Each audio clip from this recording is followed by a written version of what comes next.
не палам одиново, седи таму и уживај. Јас си кани гостите, јас ќе си спремам.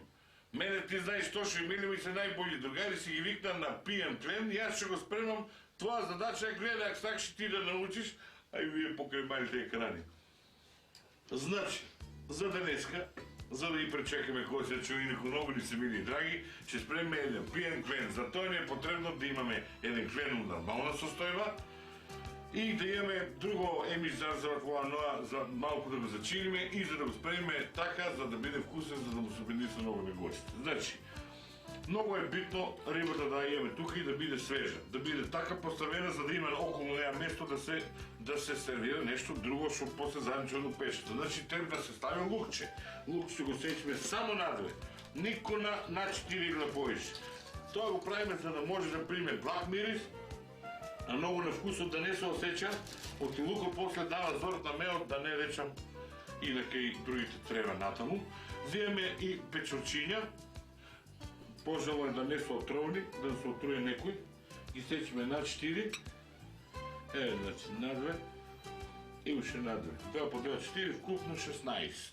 Па ставаме зелени крставичка. Оваа крставичка може да биде уваква состојба, може да биде тако по, да речеме, ерективна состојба, зависи од тоа кој период од годината е, дали е тази крставичката или не.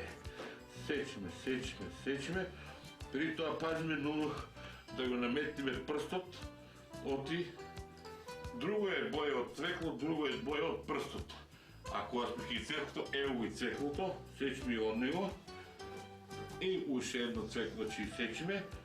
И не треба да заборавиме од време на време на тоа што е најбитниот елемент, а тоа е бело вино. Значи, ставаме од време на време бело вино, зиеме после тоа морковче, го нормално прво ќе утвориме тука, па ќе го исеткаме морковче. Додека морковчето се сечка, ни тураме од белото вино, се дава посебен шмек.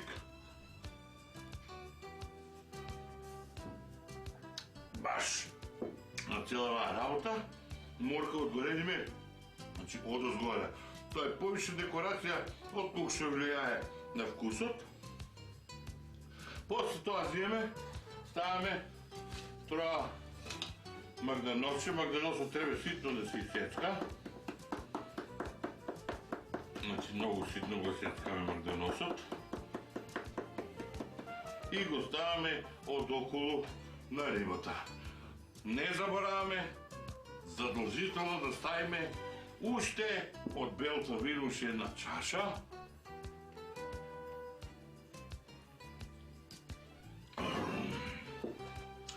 И тураме 2 прста сол, 4 пати. Да памтите, некој мислат 2 прста сол дека е воа. Може да се заеме така много солено да излезе риба. Значи 2 прста сол еднаш, 2 пати, 3 пати, 4 пати. И тоа цело нормално со уште една чаша бело вино.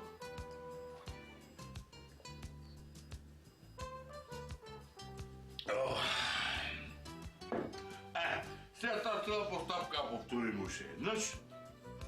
Туреме од сите намирници. Добар ден! Како сте, добакике? Повели Цвеќе, добакике? Леле, фала, не сте требале. Леле, цела сте ја решиле, браво! Цела, да. Па ние да пијат клет, дојдовме да викнат цацко. Да, знам, ајде, повели. Ајде, бири са, леле, шубо, бири са кленов некако, а? Бири. Немојте да се слекнете, ајде, ево ви го, пијан клен. Бири са да видо,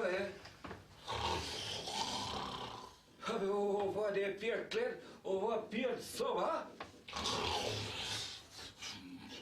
Каков сом, бе, батка? Ова е кит пијан. Ајде, бате, ајде. Ајде, Камзо.